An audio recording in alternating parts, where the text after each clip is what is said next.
Dans ce journal, il sera question de la morosité économique qui envahit la vie socio-économique de notre pays. Sur ce point, vous aurez l'analyse de la situation par l'économiste Soli Abdoulaye.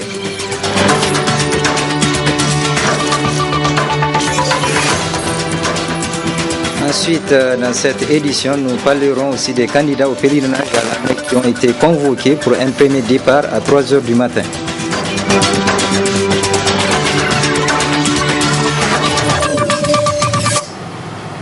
Mesdames, Messieurs, bonsoir. Bienvenue dans cette édition d'information. Tout d'abord, les candidats au pèlerinage à la Mecque ont été convoqués à l'association islamique pour un premier départ à 3 heures du matin.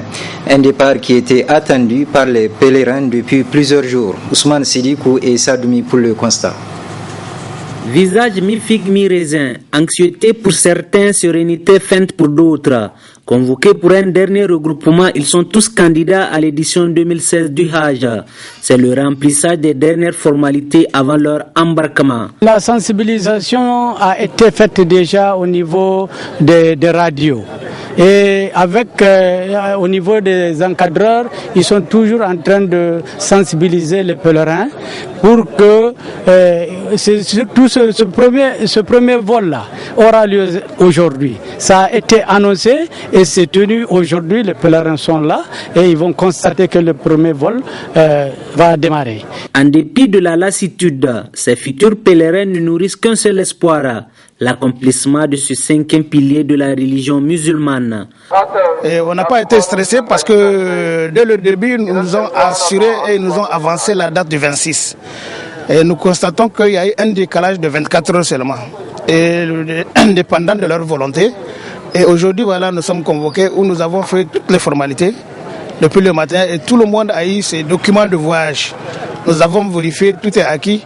Nous attendons d'un moment à l'autre où les bus vont venir pour nous transporter à l'aéroport. Le moral, on dit Dieu merci parce qu'on nous a proposé déjà que d'ici demain, qu'on va avoir un avion qui va transporter les Nigériens. Donc on remercie toutes les organisations que s'ils arrivent à nous tous vraiment transporter, on remercie Dieu.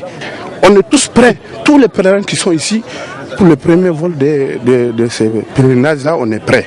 Et on a tout eu notre papier. Vive a été la polémique quant au premier vol de ce Hajj 2016. Et il aura fallu la dernière sortie médiatique du Coho pour fixer la date et l'heure du premier vol prévu entre la nuit du samedi au dimanche à 3h30 du matin. Les caisses de l'État sont vides ces jours-ci, c'est du moins l'atmosphère socio-économique qui plane depuis quelques temps dans notre pays. Je vous propose de suivre l'analyse de l'économiste Soli Abdoulaye et c'est dans un reportage signé Michel Deji. Morosité économique ou tension de trésorerie sont les termes appropriés qu'utilisent les spécialistes pour qualifier la situation. Une situation financière qui s'explique par plusieurs facteurs socio-économiques. Ce n'est pas un fait nouveau ou quelque chose qui peut être caché. Maintenant, nous sommes sortis des élections. Vous avez vu le budget que ça a demandé. Et même si la communauté internationale a mis la main dans la poche, le Niger a mis quand même de l'argent. Donc c'est de l'argent qui est sorti du Niger. Et pendant que nous avons ce problème économique, n'est-ce pas, l'État du Niger s'est décarcassé, il s'est déployé pour qu'il y ait cet argent pour faire les élections. Donc, tous ces événements combinés font que notre situation économique devient de plus en plus criante. Il y a un autre problème que je n'ai pas évoqué, celui de sécurité. Le problème sécuritaire aussi engloutit énormément de fonds sur les ressources de l'État. Donc tous ces problèmes jumelés, additionnés, font qu'aujourd'hui nous avons un problème de trésorerie, n'est-ce pas, au niveau de l'État. L'État a des problèmes et ça se remarque par rapport à un certain nombre d'engagements de l'État qui n'arrive pas à honorer. Aujourd'hui, on parle de certains salariés qui ne reçoivent pas leur salaire, des contractuels qui sont en train de faire des grèves, ainsi de suite, des fournisseurs ou des créanciers de l'État, internes d'ailleurs, d'abord, qui ne sont pas payés. Donc tout ça là, c'est des événements réels qui font qu'il y a anguille sous roche. Anguille sous roche, c'est-à-dire que les signes des faits sont apparents et il y a lieu de rechercher des remèdes qui ne peuvent être trouvés qu'au niveau de la politique de gouvernance des pouvoirs publics. Il y a deux leviers sur lesquels nous pouvons en tout cas nous appuyer. Premièrement, nous savons que nous ne pouvons pas influencer le marché international par rapport au prix de l'uranium. Nous ne pouvons pas faire en sorte que le prix de l'uranium augmente, crève. De la même façon, on ne peut pas faire grimper le prix du pétrole. Donc, ce que nous pouvons faire, c'est de réajuster notre conduite quotidienne. L'État du Niger doit revoir les dépenses ostentatoires, les dépenses inutiles qu'on est en train de faire, qui ne rentrent pas dans le cadre vraiment du bien-être de la population. Ce sont ces genres de dépenses de luxe qu'il faut arrêter, n'est-ce pas, de faire. Parce qu'il y a des problèmes sérieux. Voyez-vous, pendant que nous avons ce problème, il y a un gouvernement qu'on avait mis de plus de 40 ministres. Vous comprenez ? Aujourd'hui, il y a une tendance qui est en train de se dessiner aujourd'hui avec l'arrivée du MNSD, donc un nouveau gouvernement qui va être fait. Donc c'est de voir par rapport à la situation de notre pays l'étendue ou le nombre de ministres qu'on va mettre qui va être en fonction de la situation réelle économique que nous vivons. Selon l'économiste Solé Abdoulaye, il y a aussi d'autres dépenses de souveraineté nationale qui doivent être revues afin que toutes les dépenses en cours soient faites en fonction des ressources disponibles de l'État en attendant une amélioration de la situation. Ensuite, avec la gestion des magasins sous douane par le groupe Bolloré, on constate déjà une hausse des prix de certains produits de première nécessité. Une situation qui ne reste pas sans conséquences sur le train de vie des Nigériens. Nafis Hassan Ibrahim Abdou pour le reportage. Les conséquences de la gestion des magasins sous douane par Bolloré se font sentir déjà sur certains produits sur les marchés. Notamment les produits de première nécessité comme le sucre dont le prix du sac vient de connaître une hausse vertigineuse. Le prix du sucre a augmenté. Avant, la tonne se vendait à environ 350 000 francs CFA et maintenant elle se vend à près de 400 000 francs CFA. Et ça dépend de la qualité aussi. Il y a le sucre blanc et le sucre sombre. Il y a encore celui du Brésil qui coûtait entre 21 et 22 000 francs qui coûte actuellement 27 000 francs CFA.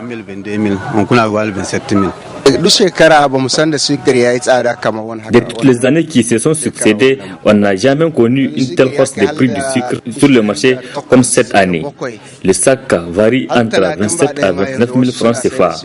Le sucre sombre, c'est le moins cher actuellement. Le sac se vend entre 24 et 24 500 francs CFA. C'est difficile vraiment. Il n'y a pas l'argent et puis le produit coûte très cher. Cette situation est au cœur des préoccupations des défenseurs des consommateurs. On peut parler peut-être d'un début d'augmentation, peut-être lié à ça. Pour certains produits importés d'ailleurs, tels que le sucre, la farine de blé, l'huile de table. Pour les autres produits, je pense que c'est des produits soit qui nous viennent de la région, donc zone CEDEAO, soit des produits nationaux. Alors là, cette légère hausse peut probablement être due à ce blocage qu'on a constaté lors non seulement des manifestations des syndicats de commerçants et des transitaires, mais aussi ça peut être lié à l'opération Bolloré, comme les syndicats de commerçants l'ont annoncé très, très tôt. Les principales victimes dans cette affaire, ce sont les consommateurs qui doivent s'attendre dans les jours à venir à une augmentation généralisée des prix des produits. Donc c'est un début d'augmentation, ça c'est remarquable, c'est vraiment remarquable pour certains produits tels que le sucre et le riz. Donc on attend voir parce que entre le début de l'opération et maintenant, on suppose qu'il y a un stock qui est là, qui n'est pas en tout cas épuisé, l'ancien stock qui n'a pas été dédouané sous en tout cas à l'opération de Bolloré. Donc c'est peut-être dû à ça que l'augmentation n'est pas très sensible, mais les semaines qui suivent nous diront plus sur l'impact en tout cas des opérations sur le prix des produits de consommation. Visiblement, c'est une situation difficile qui s'annonce pour les consommateurs nigériens dans un contexte de morosité économique compliquée. Les autorités régionales de Zander ont lancé une opération de contrôle de véhicules. Cette opération a permis d'immobiliser plusieurs voitures et motos en situation irrégulière. Et un fait surprenant, une ambulance a été saisie avec du carburant fraudé. Compte rendu Michel Deji sur des images de la télévision Gaskia de Zander. Vaste opération coup de poing à Zander. Depuis le jeudi, les éléments des forces de défense et de sécurité ont été mobilisés et le résultat est là. Plusieurs engins à 2 roues et véhicules en situation d'irrégularité ont été immobilisés à la grande satisfaction des autorités régionales initiatrices de l'opération. Cette opération, comme j'ai eu à le dire, donc, nous a permis effectivement d'immobiliser plusieurs engins et véhicules que vous pouvez d'ailleurs voir au niveau des différents sites. Dans leur contrôle, les éléments des forces de défense et de sécurité ont mis la main sur cette ambulance du centre de santé intégré CSI de Baboul avec à son bord environ 40 bidons d'essence en lieu et place des lits d'évacuation des malades. Une situation que déplorent les autorités de cette région. Les fraudeurs sont en train de changer de tactique. Et c'est ce qui a amené donc les FDS aussi à pouvoir quand même se réadapter à cette nouvelle situation et ce qui leur a permis aujourd'hui de saisir une ambulance, tenez-vous bien, donc qui est bourrée de bidons de carburant. Cela quand même nous paraît tout à fait insolite si l'on sait que les ambulances doivent être affectées à des fins quand même nobles. Pas du tout, on ne peut pas penser quand même qu'on peut utiliser ce matériel acquis et peut-être à grands frais par l'État du Niger qu'il soit affecté à ce genre de trafic illégaux et illicite. Pour le cas de l'ambulance saisie, une enquête sera ouverte pour situer les responsabilités et dans la ville, les contrôles vont se poursuivre pour mettre de l'ordre dans la circulation. La deuxième assemblée générale du Conseil général des sections extérieures regroupant les Nigériens étudiants à l'étranger s'est tenue ce matin. Cette assemblée générale a été suivie d'une formation à l'endroit des jeunes bacheliers afin de les aider dans le choix des filières qu'ils veulent suivre. Compte rendu Harit Salah et Harid Brema.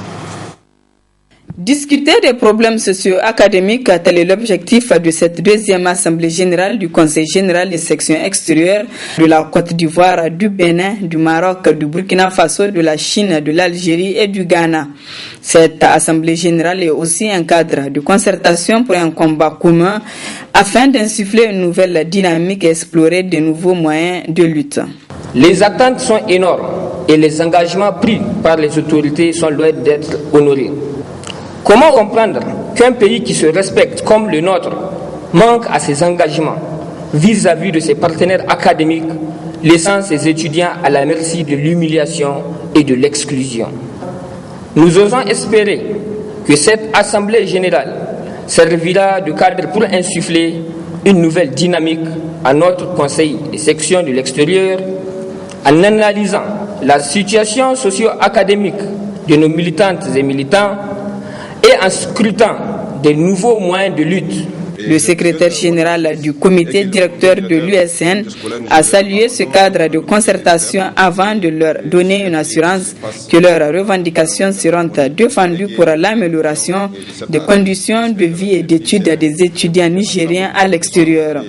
En effet, à l'issue de ce conseil général des sections extérieures, une plateforme revendicative a été rédigée et sera soumise au directeur du comité directeur de l'USN. Nous, étudiants et stagiaires nigériens à l'étranger, revendiquons le paiement sans délai des 8 sections restantes de la bourse du deuxième trimestre et du MCO pour les camarades finalistes de l'Algérie de 2013 à 2016 et de la section de l'Algérie et des camarades de la section de Chine au titre de l'année académique 2015-2016. La révision du décret numéro 2009-503-PRN-MESS-R-T du 1er juin 2009 instituant une aide sociale aux seuls étudiants nigériens non boursiers inscrits à l'université Abdou Moumouni de Niamey et son arrêté d'application numéro 00060 du 2 juin 2009. La mise à la disposition de l'ANAP du montant annuel nécessaire pour le paiement des bourses et MCO des étudiants et stagiaires nigériens à l'extérieur afin de permettre le paiement à terme échu de leurs bourses et MCO. Cette deuxième assemblée générale des étudiants nigériens à l'extérieur est couplée à une séance de formation à l'endroit de nouveaux bacheliers pour les aider à faire un bon choix dans les différentes filières qu'offrent les différents pays étrangers. L'atelier sur la finalisation du projet de loi fixant les principes fondamentaux des baux à loyer des immeubles locatifs à usage d'habitation a pris fin hier au Palais de Congrès de Niamey. Cet atelier est l'œuvre du ministère des Domaines et de l'Habitat. Compte rendu Nafisa Hassan et Cheb Guisso. Les recommandations qui en sont issues sont le fruit de 2 jours d'intenses travaux des participants à cet atelier sur la finalisation du projet de loi fixant les principes fondamentaux des baux à loyer des immeubles locatifs à usage d'habitation. Considérant la disparité dans la fixation des prix, recommandation numéro 1 au ministère des Domaines et de l'Habitat, la mise en place de la Commission nationale de tarification chargée de définir les critères de tarification des baux à loyer applicables sur toute l'étendue du territoire national. Recommandation numéro 2. L'atelier tenu du 25 au 26 août 2016 au Palais des Congrès sur la finalisation du projet de loi fixant les principes fondamentaux du Code des baux à loyer.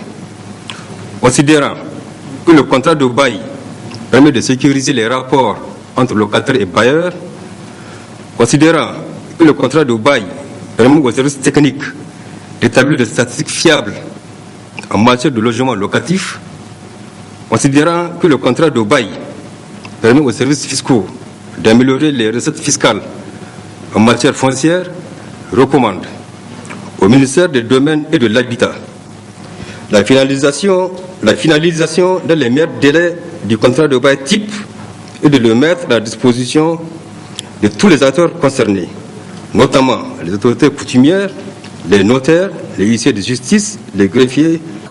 Recommandation dont assurance a été donnée pour leur prise en compte par le ministère en charge. L'exercice auquel vous avez été invité en 2 jours a consisté à dépoussiérer le texte de 1996, à le revisiter au regard du contexte d'aujourd'hui et à proposer des mesures efficaces de relance, le tout dans la conviction que cette fois-ci, le nouveau texte ne dormira pas dans les tiroirs. Je voudrais vous assurer que tout sera mis en œuvre pour rendre opérationnel et effectif le projet que vous venez. Et ce étant d'actualité, c'est dire que grandes sont les attentes placées à cette rencontre pour une résolution définitive du problème. Ce journal est à présent terminé. Merci de l'avoir suivi et je vous souhaite de passer une excellente soirée.